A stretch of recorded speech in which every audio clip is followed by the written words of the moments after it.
Welcome to The Hook, and today we're previewing the United States Eagles traveling to Ireland to take on the Rayburn Shield owners.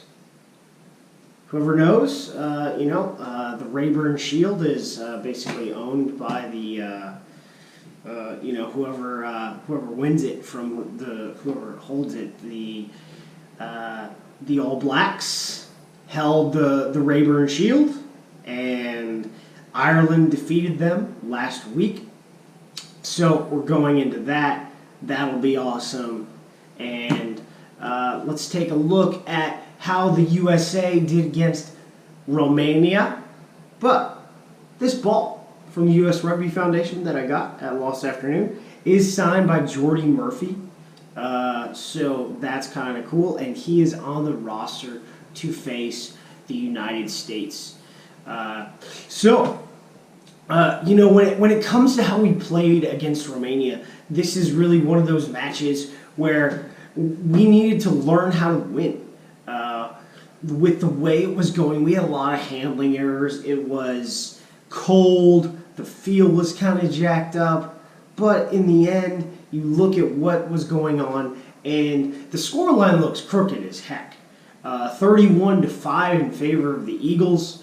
If you look at Romania's roster, I said in the preview that they basically needed to look dominant because Romania dropped 5 of their starting pack because their clubs wanted them back and one of the guys retired. So we ended up going against a pack, I think, something with like 10 caps across the entire thing. So when it comes to how we've played, in the scrum, we did very well. In the line-out, we did extremely well. We were winning our exits for the most part in the last 3 games when it comes to what we needed to look at as far as the good things are concerned.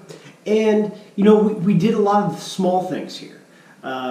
In the second half is when we scored most of our points, but we sort of took our feet off the gas.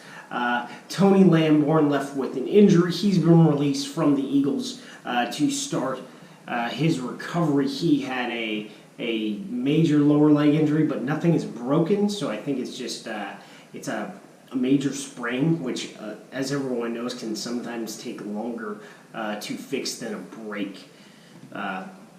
But in the backs, we did our thing, and I'll talk about what the changes are for our team.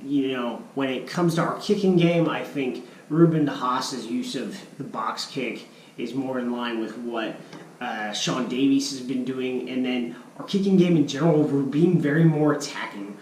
In the previous times, with Sander, Mitch, and even Mike Tolkien, we basically just kicked the ball away sometimes with our kicking game, playing a conservative approach. Mitch was definitely a more wide-open attack, but when we did kick the ball away, it was just a lot of cross-kicking. Whereas Gary and Greg, they like to kick the ball, and they like to kick the ball for a reason. So we'll get into that a little bit. But overall, like I said, it was an ugly game, and we need to learn how to win ugly games because in our past we look at how we play during ugly games. We usually sort of lay down, and things usually don't go well in ugly games, and things went well here. We need to learn that way. And when it comes to Ireland versus the All Blacks, you're looking at one of the highest standards of rugby matches I've ever seen in my life. The intensity, the skills, the speed, the physicality was just amazing. And what does that leave us with? Well, Ireland is still ranked second team in the world with the way World Rugby's rankings formula go. But it's really different as far as their roster is concerned. And I'll get into what their roster is before we really look at the USA roster. At loose head prop is Dave Kilcoyne. At hooker is Neil Scannell. At tight head prop is Finlay Bellum. At number 4 lock is Ty Byrne. At number 5 lock is Ian Henderson. At blindside flanker and captain Reese Ruddock. At open side flanker, Jordy Murphy. Number 8, Jack Conan. At scrum half, we've got John Cooney. At fly half, we've got Joey Carberry. At left side wing, we've got Darren Sweetnam. At inside center, we've got Stuart McCloskey. At outside center, we've got Gary Ringrose. At right wing, we've got Andrew Conway. At fullback, we've got Will Addison. Going to the bench, you've got Rob Herring, Cian Healy, John Riley, Quinn Rue, Josh Van der Fleer, Luke McGrath, Ross Byrne, and Sam Arnold. And, some people aren't really digging into this. This is not the same side, not even close to what appeared on the pitch against the All Blacks. Some of these guys did. Josh Van der Fleer started. Cian Healy was on the pitch.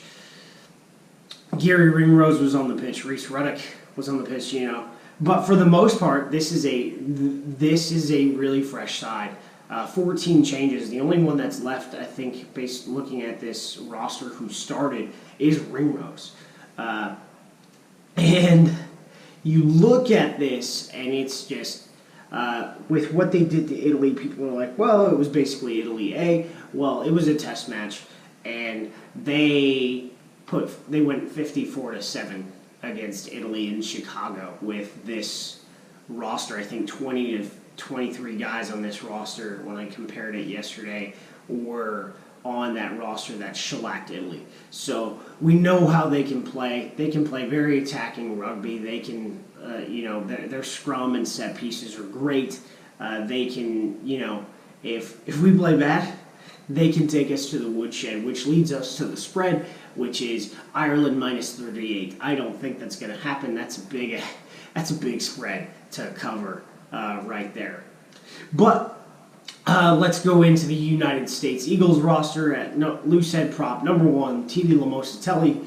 At hooker, Joe Taufete'e. At tight head prop, we've got Paul Mullen. At number 4, lock Greg Peterson. At number 5, lock Nick Civetta.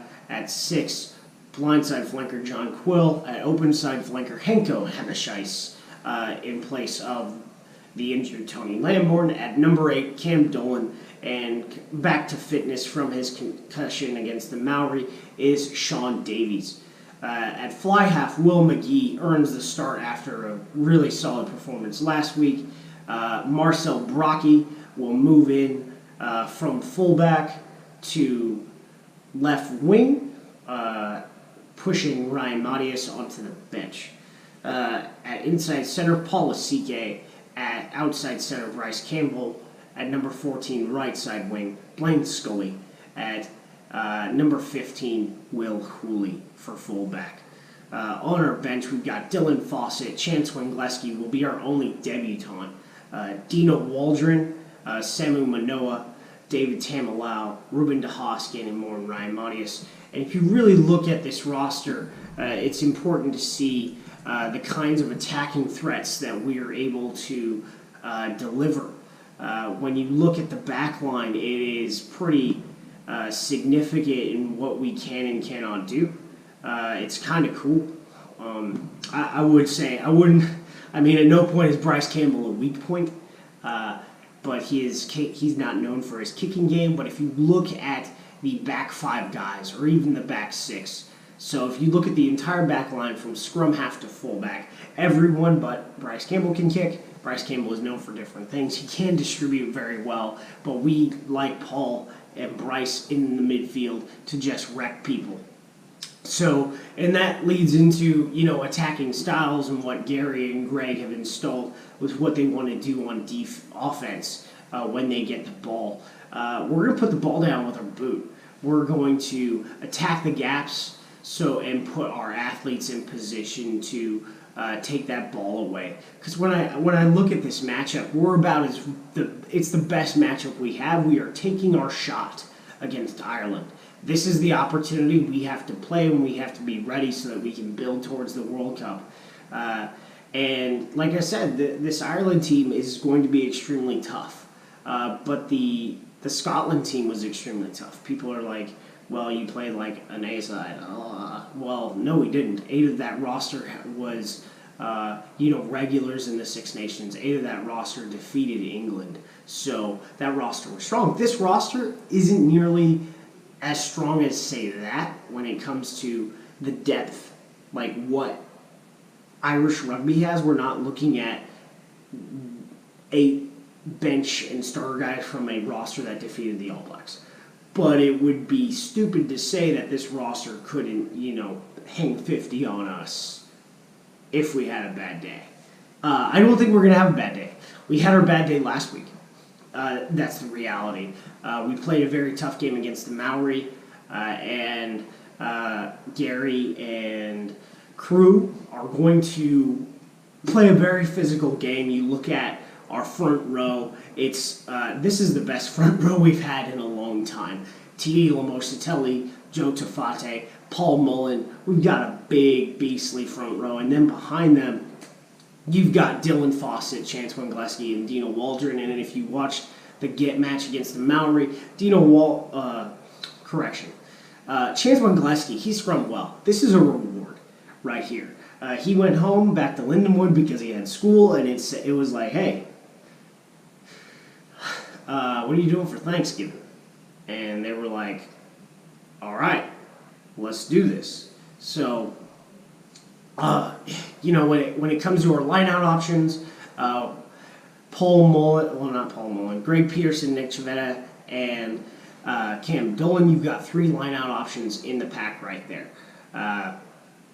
You've got some flankers that find work. This is about as good as it's going to get. People have said, hey, Will Hooley's better than Will McGee. Well, if you look at how they both play at fly half, they're very similar players. You're not really losing anything when they're both in match fitness. The real difference at fly half is Aj MacGinty. If Aj MacGinty was healthy, we would be in a different position here.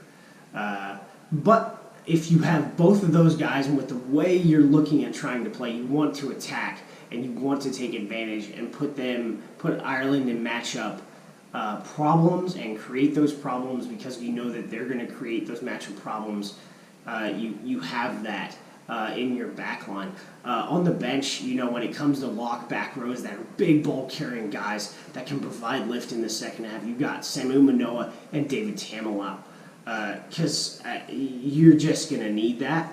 And then a big center wing type guy. You've got both Gavin Moore and Ryan Matias on the bench who can slot in at both.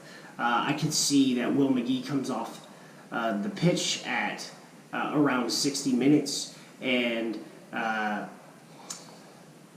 Will Hooley slots over to 10, and then Blaine Scully will move into 15 with Ryan Matias taking over the 14 spot and Gavin Moore either taking over a center spot or the other wing spot from Marcel Brocky. It's just going to be an interesting matchup. When we look at what we've got here, our record against Ireland has not been very good overall. We've been close in the past couple of years. Our last match against them last summer was pretty rough. It was tough. And then you look at how we've been playing, you look at how they've been playing. Right now, our away scores, it's the first time we've played very well away in a while.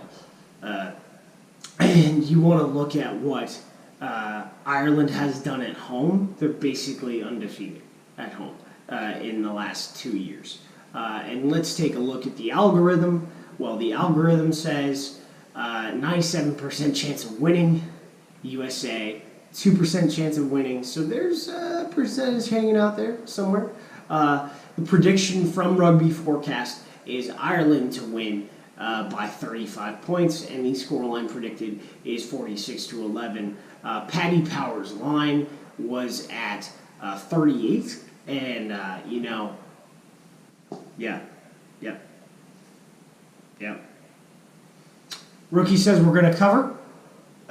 Rookie says Ireland by 25. So that's what I'm going with. And I expect the Eagles to come out and play well. I expect them to show what they can do. It's going to be a tough game, and they're going to make Ireland hurt.